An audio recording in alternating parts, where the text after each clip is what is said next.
आप लोगों के स्मरण में है कि नहीं हमको नहीं मालूम, पर दो माता ऐसी है, दो जगत जननी ऐसी है कि दुनिया का कोई भी व्यक्ति कितना भी टोना कर दे, चाहे दुनिया का कोई भी व्यक्ति कितनी भी विद्या कर दे, चाहे दुनिया का कोई भी तांत्रिक कोई विद्या करने वाला तुम्हारे ऊपर कितनी भी विद्या कर दे, दो देवी ऐसी है जो उस टोना को, उस विद्या को पलट देती है। और यह हम नहीं कह रहे हैं, देवी भागवत कह रही है। देवी भागवत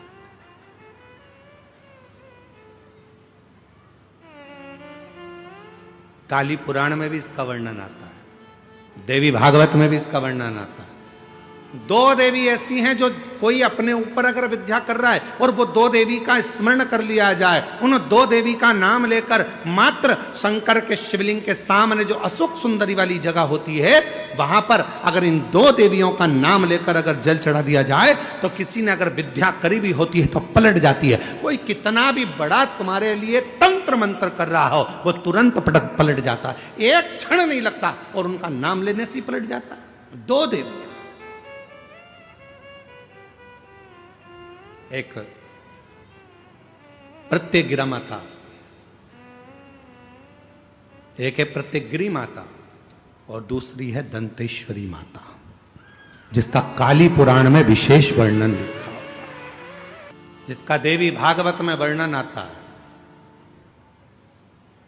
और महाराज प्रत्यगिरी माता का वर्णन स्वयं यहां तक, प्रत्यगिरा माता का वर्णन यहां तक अथर्व वेद में भी प्रत्यगिरी माता का वर्णन और दंतेश्वरी माता का स्मरण यहां तक अथर्व वेद में भी वर्णित किया गया प्रत्यगिरी माता का।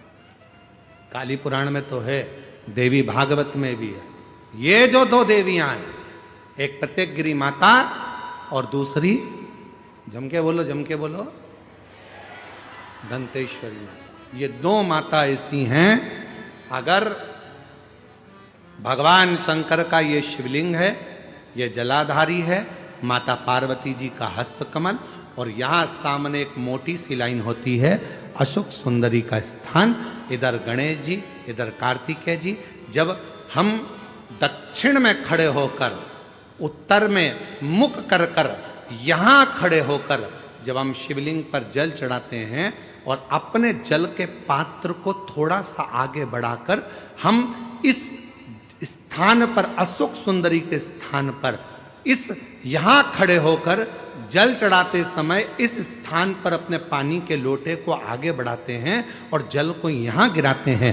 प्रत्यगिरी माता का नाम लेकर या मां दंतेश्वरी का नाम लेकर जब हम चढ़ाते हैं, आज दिन भर में अगर कोई ने भी हमारे ऊपर विद्या करी होती है, वो 2 मिनट के अंदर वो कटकर गिर जाती है और कोई असर नहीं हो पाता।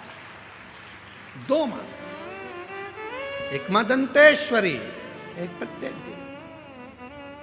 कौन है ये प्रत्यगिरी माता? तो शिव महापुराण में बड़ा सुंदर वर्णन आया कि जब हिरण्यकशिपु ने बहुत तप करा, बहुत तप। मेरा निवेदन है आस्था चैनल वालों से, कथा लाइव चल रही है, उनसे हम निवेदन करेंगे कि आपके पास में दंतेश्वरी माता का फोटो हो तो आस्था चैनल वाले अवश्य दिखाते रहें बीच बीच में जहां कथा चल रही है। और प्रत्यगिरी माता का अगर फोटो हो तो सिंह का मुंह होगा माँ का, स्त्री का शरीर होगा माँ का, और बड़े बड़े दंत होंगे उनके, प्रत्यगिरी माता के। अगर वो भी चित्र हो तो अवश्य जहां कथा चल रही है तो लोगों को मालूम पड़े कि प्रत्यगिरी माता कौन सी है, दंतेश्वरी माता कौन सी है, उनका स्वरूप का दर्शन अवश्य करें। और प्रत्यगिरी माता का अगर फोटो का आप लोगों को समझ में ना आए तो एक बार हमको व्यासपीठ पर लाकर उस मोबाइल में दर्शन कराएं तो हम भी बता देंगे। प्रत्यगिरी माता, दो माता ऐसी है। काली पुराण के अंतर्गत, देवी भागवत के अंतर्गत हमारे वेदों के अंतर्गत दो माताओं का क्रम बड़ा विचित्र। तो हम अभी जो कथा को प्रारंभ कर रहे हैं तो प्रत्येक गिरि से प्रारंभ कर रहे हैं और इसको लेकर जाएंगे दंतेश्वरी माता तक। मां दंतेश्वरी।